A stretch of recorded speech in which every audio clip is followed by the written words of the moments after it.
Assalamualaikum warahmatullahi wabarakatuh. Mahasiswa semua dimanapun Anda berada, Alhamdulillah pada kesempatan kali ini kita bertemu kembali dalam mata kuliah Manajemen Keuangan. Pada kesempatan kali ini saya akan menyampaikan analisis rasio profitabilitas dan rasio aktivitas.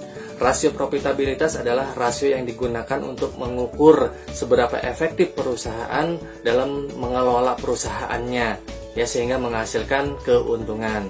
Kemudian rasio aktivitas adalah rasio yang digunakan untuk mengukur seberapa efektif penggunaan sumber-sumber daya dalam menghasilkan penjualan dan menghasilkan kas. Sebetulnya rasio ini menganggap bahwa suatu perbandingan yang layak harus terjadi antara penjualan dan berbagai aktiva. Nah, rasio profitabilitas itu terdiri dari 5 rasio. Yang pertama adalah gross profit margin, yang kedua net profit margin, yang ketiga return on total asset, yang keempat return on investment, dan yang kelima adalah return on equity. Kemudian rasio aktivitas itu terdiri dari receivable turnover, inventory turnover, total asset turnover, working capital turnover, dan average collecting period. Nah, kita akan menghitung salah satu rasio profitabilitas, atau 5 rasio profitabilitas, itu dengan menggunakan laporan keuangan neraca dan laporan keuangan laba rugi. Yang pertama rasio profitabilitas adalah gross profit margin, di mana gross profit margin ini menunjukkan kemampuan penjualan dalam menghasilkan laba kotor. Berarti rumusnya adalah laba kotor dibagi dengan penjualan, di mana laba kotor di sana sebesar 9.500.000 dibagi dengan penjualan sebesar 21.750.000 menghasilkan rasio sebesar 43,7%. Artinya setiap penjualan Rp1 akan menghasilkan laba kotor sebesar 0,44 rupiah. Kemudian rasio profitabilitas yang kedua adalah net profit margin. Net profit margin di sini adalah kemampuan setiap rupiah penjualan untuk menghasilkan laba bersih atau earning after tax. Laba bersih setelah pajak di sana sebesar 4,676 ribu rupiah, 4.676.000 rupiah dibagi dengan penjualan sebesar 21.750.000 rupiah, maka menghasilkan margin sebesar 21,4%. Artinya setiap Rp1 penjualan mampu menghasilkan laba bersih sebesar 0,21 rupiah. Kemudian rasio profitabilitas yang ketiga adalah return on total asset. Return on total asset di sini adalah menunjukkan kemampuan total aktiva dalam menghasilkan laba sebelum dipotong bunga dan pajak atau EBIT. Berarti rumusnya EBIT dibagi dengan total aktiva. EBIT di sana sebesar 6.750.000 dibagi dengan total aktiva sebesar 13.150.000 menghasilkan rasio sebesar 51,3%. Artinya, setiap Rp1 total aktiva mampu menghasilkan earning before interest and tax sebesar 0,51 rupiah.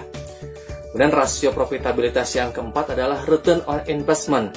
Artinya di sini kemampuan aktiva rata-rata dalam menghasilkan laba setelah pajak atau EAT. Berarti rumusnya EAT dibagi dengan total aktiva. Total aktiva EAT di sana sebesar 4.676.000 dibagi total aktiva sebesar 13.150.000 menghasilkan rasio sebesar 35,6%. Artinya setiap Rp1 aktiva mampu menghasilkan earning after tax sebesar 0,36 rupiah. Dan yang terakhir adalah rasio profitabilitas return on equity, di mana return on equity ini adalah modal sendiri untuk menghasilkan keuntungan bagi para pemegang saham. Berapa rasionya? Berarti rumusnya adalah earning after tax dibagi dengan total modal. Laba bersih setelah pajak sebesar 4.676.000 dibagi total modal yang terdiri modal saham, agio saham, dan laba ditahan, maka menghasilkan rasio sebesar 51,4%. Artinya, setiap Rp1 modal mampu menghasilkan 0,51 rupiah untuk para pemegang saham. Kemudian kita akan menghitung rasio aktivitas dengan menggunakan 2 laporan keuangan yang tadi. Yang pertama adalah rasio aktivitas receivable turnover atau perputaran piutang dagang. Berarti rumusnya di sini adalah penjualan dibagi dengan piutang. Penjualan sebesar 21.750.000 dibagi dengan piutang sebesar 1.200.000, maka menghasilkan perputaran 18 kali. Berarti interpretasinya di sini adalah dana yang tertanam dalam piutang mampu berputar sebanyak 18 kali dalam satu periode. Ya. Kemudian rasio aktivitas yang kedua adalah inventory turnover atau persediaan barang dagangan. Ya. Berarti rumusnya di sini harga pokok penjualan atau HPP dibagi dengan persediaan. Ya. Berarti harga pokok penjualan di sana 12.250.000 dibagi dengan persediaan 3.250.000, maka menghasilkan rasionya sebesar 3,8 kali perputarannya. Berarti dana yang tertanam dalam persediaan mampu berputar sebanyak 3,8 kali dalam satu periode. Kemudian rasio aktivitas yang ketiga adalah total asset turnover. Berarti di sini adalah perputaran total aktiva. Nah, rumusnya adalah penjualan dibagi dengan total aktiva. Penjualan sebesar 21.750.000 dibagi dengan total aktiva 13.150.000, maka menghasilkan perputaran sebanyak 1,7 kali. Artinya, kemampuan dana yang tertanam dalam aktiva hanya dapat berputar 1,7 kali dalam satu periode. Ya. Kemudian rasio aktivitas yang keempat adalah working capital turnover, atau di sini adalah perputaran modal kerja. Modal kerja di sini rumusnya adalah aktiva lancar dikurangi hutang lancar. Berarti rumus untuk working capital turnover adalah penjualan dibagi dengan modal kerja, di mana penjualan sebesar 21.750.000 dibagi dengan modal kerja yaitu aktiva lancar, kas efek piutang dan persediaan dikurangi hutang dagang, hutang wesel, hutang pajak, maka menghasilkan perputaran sebanyak 5,2 kali. Artinya, dana yang tertanam dalam modal kerja mampu berputar rata-rata 5,2 kali dalam satu periode. Kemudian yang terakhir daripada rasio aktivitas ini adalah average collecting period, yaitu rata-rata pengumpulan piutang. Ya, rumusnya adalah piutang kali 360 dibagi penjualan. Nah, di sini dihasilkan 20 hari. Maka piutang itu dikumpulkan 20 hari sekali dalam satu periode. Nah, kemudian kita akan mencoba menginterpretasikan dua rasio ini. Namun syaratnya adalah harus ada perbandingan rasio periode pertama dan rasio periode yang kedua. Nah, rasio periode pertama tadi kita sudah hitung.